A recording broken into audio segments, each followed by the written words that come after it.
Türkmenistanyň prezidenti Gurbanuly Berdimuhammedow 14-nji aprelde Milli Geňeşiň Halk Maslahatynyň agzalarynyň birinji çağrışynyň mejlisiniň dowamynda Halk Maslahatynyň ýagny parlamentiň ýokarky palatasynyň başlygy wezipesine taýlandy. Şeýlelikde Halk Maslahatynyň agzasy Gurbanuly Berdimuhammedow Halk Maslahatynyň başlygy wezipesine taýlandy. Ýöne Türkmenistanyň konstitusiýasy prezidenti halk maslahatyna agzalygy we mejlise deputatlygy gadagan edýär. Şol bir wagtda konstitusiýaga görä prezident ýarawsyzlyk sebäpli öz wezipesini ýerine ýetirip bilmese, täze prezident taýlanýança onuň ygtyýarlyklary halk maslahatynyň başlygyna berilýär. Biz Türkmenistanyň baş kanunyna çapraz gelýän bu soňky syýasy özgertmeler barada Azatlyk radiosynyň Merkez Aziýa boýunça bilermeni Türkmenistanyň syýasy durmuşyny ýakyndan ýerleýän ekspert Bruce Panyer bilen söhbetdeş boldy. Bruce prezidentin halk maslahatynyň başlygy wezipesine taýlanmagy baradaky habary nähili garşyladyňyz?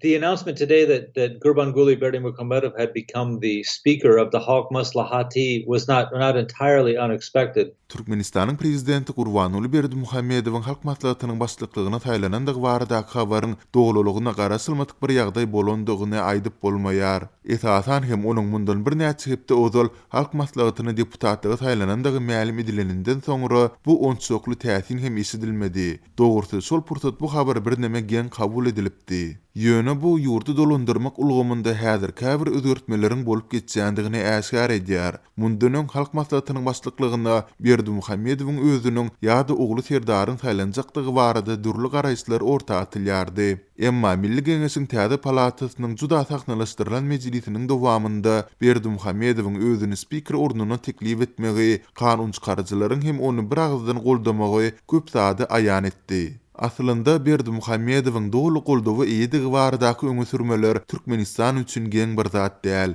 Elbetde, mejlisiň dowamynda Berdimuhammedowyň kandidaturasyna garşy çykan ýekiji de adam tapylmady. Historically for Turkmenistan, very common when the leader gets in front of the country, total approval.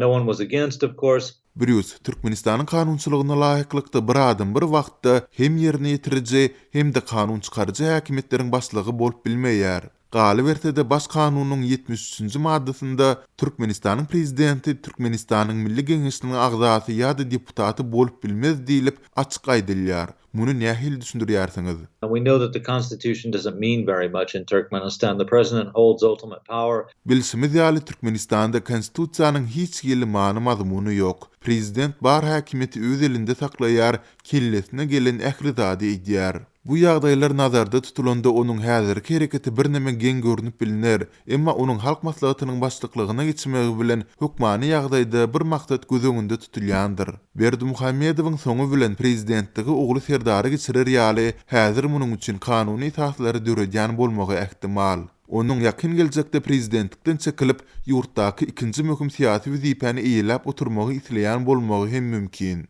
Egerde nähildir bir sebäplere görä nowatdaky prezident wezipesini ýerine ýetirip bilmän ondan çetleşdirilse, onda Berdimuhammedowyň bu orna gaýtadan dolanmagy göz öňünde tutýan bolmagy hem mümkindir. Şoňa meňzeş ýagdaý Gazagstanda hem bolup geçdi. 2019-njy ýylda Nursultan Nazarbayew wezipesinden çekilip prezident hükmünde özüne wepaly Kasym-Jomart Tokayewy goýdy. Özü hem wezipe borçlary giňeldilen Howpsuzlyk Geňeşiniň başlygy boldy. Nazarbayew ýurtda entegem möhüm orna eýeleýär. Aslynda köpler Nazarbayewyň ýurdu henis hem özüniň dolandyrýandygyna, Tokayewyň bolsa sadajy göz üçin goýulan biridigine ynanýar. Türkmenistanda häzirki wagt bolup geçýän syýasy özgertmeler hem şoňa meňzeş. Ýöne Türkmenistanda häkimiýeti atadan ogly geçirmek ugrunda tagalla edilýär. Egerde ähli zat olaryň isleýişi ýaly geçse, onda serdaryň ýurduň nowatdaky ömürlük prezidenti bolmagy hem mümkin. And one expects that Serdar would be in the presidency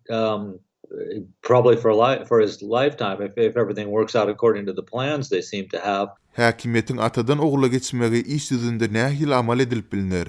Are we going to see a snap presidential election? Will this just be a... Türkmenistanda irki prezidentlik taýlawlary yglan edilip bilinir ýa-da halk maslahatynyň mejlisleriniň birinde gelin prezident hükmünde Serdar Berdimuhammedow taýlalyň diýen ähengde bir teklip orta atylyp, ol hem ýurtda adatçy bolşy ýaly bir agzdan oňlanyp bilinir. And they approved the handover. Brüs, ýokarda hem belläp geçişiňiz ýaly Berdimuhammedow häzir ýurtda ähli häkimeti öz elinde saklaýar. Ýurtda onuň möhüm syýasy garşydaşlary hem ýok. Siziň öz sözleriňiz bilen aýdylanda bu syýasy oýunlary edil häzirki pursat näme zerurlyk bardy?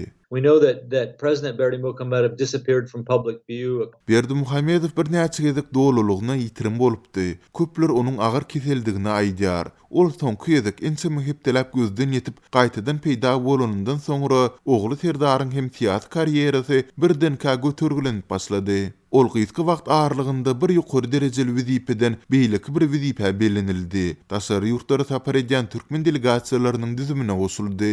Berdimuhammedowyň häzir saglyk ýagdaýlary sebäpli häkimeti ogluny geçirmek ugrunda howluk ýandygyny çaklap bolar. Ol ogly prezident bolsa da gapdalyndan oňa hiç kimin garşy çykmazlygy üçin gözegçilik etjek bolar. Galy berse-de Gurbanuly Berdimuhammedow özü dünýäden ötenden hem soň Guran syýasy rejiminiň we maskalasynyň saklanyp galmagyny kipillendirjek bolýar. Country and guaranteeing that his family and his system will endure after he is gone.